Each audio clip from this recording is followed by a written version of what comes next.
السماء بروجا وجعل فيها سراجا وقمرا منيرا وهو الذي جعل الليل والنهار خلفة لمن أراد أن يذكر أو أراد شكورا وعباد الرحمن الذين يمشون على الأرض هونا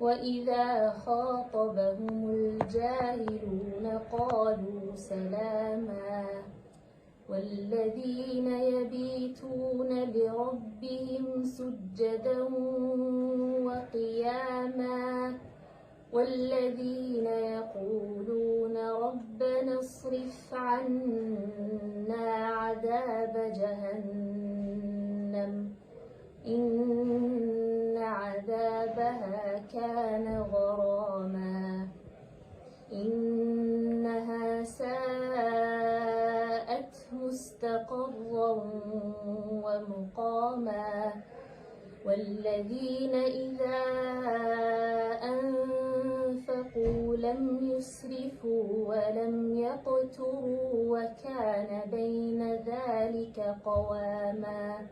صدق الله العظيم. جزاك الله خيرا. إلى سبحانه وتعالى وما صنته.